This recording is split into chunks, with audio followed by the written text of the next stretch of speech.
Okay, I'm going to show you how to custom Tappet plate mod. Here's a version 3 Tappet plate, but there's not a version 3 Tappet plate in here.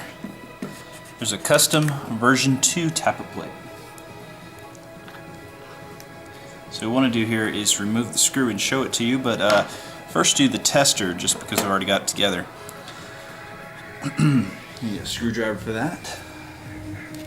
Just rotate. As we rotate here, we want to make sure that the air nozzle goes back as far as it can. So I'm going to rotate here by hand and push the air nozzle down just slightly.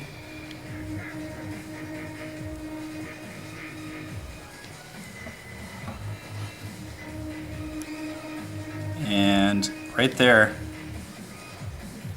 is release point.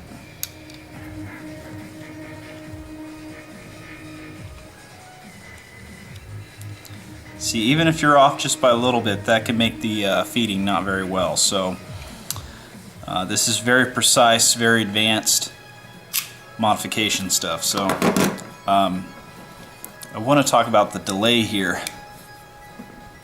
Delay clip could be necessary, but you can make your own Tappet plate too. I've done that for my DSG G36 when I did the Tappet plate modification. I used a version 2 Tappet plate. Here this version 3 has very slight timing to stay delayed right here. As this rotates back here, it pushes the Tappet plate back.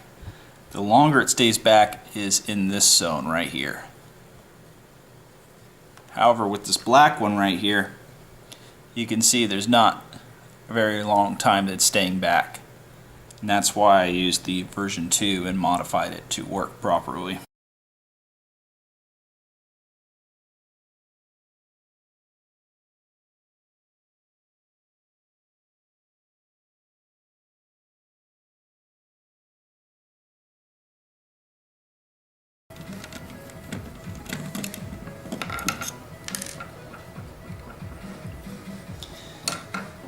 And you look at how it cycles by hand. So I'll push it back here.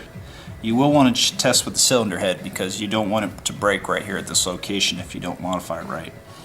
So right here we can see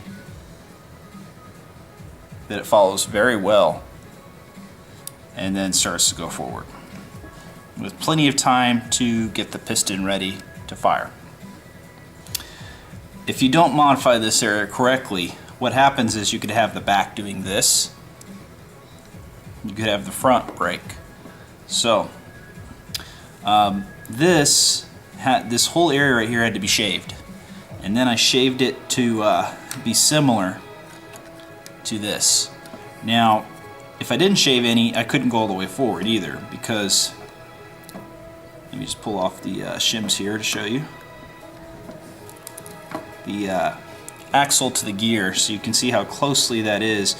Things you want to look out for: you want to make sure the gear is spinnable with not any extra friction. You don't want to add any extra friction. And you want to make sure it's not bound here from the Tappet plate. Some of these Tappet plates are thicker as you drop this in here. So you can see the difference. This is going to stay back further. Or, yeah, not further, longer. It's going to stay back longer. So this should feed better, and it didn't need to put a delay clip here. Now you can put this back in, put a delay clip, but I don't usually keep delay clips on hand. I make them. I find that this works best.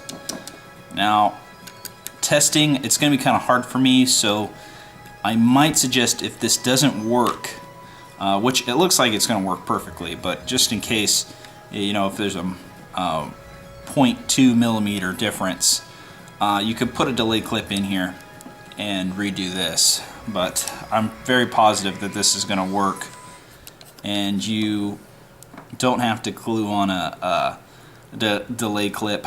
You know, this kind of testing needs to be fed through a chrono or shot out through a hop-up, because you're going off exactly what you see. And this looks great but you know, you still need to test with a chronograph, and this gearbox is probably not going to be tested with a chronograph on this one.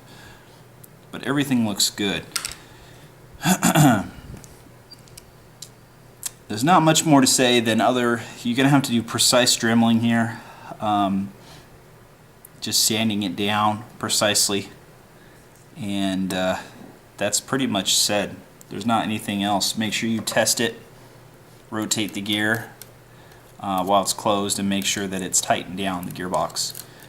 And as long as it goes back all the way and you still have the pressure going forward, then it's going to should work without even having to test it.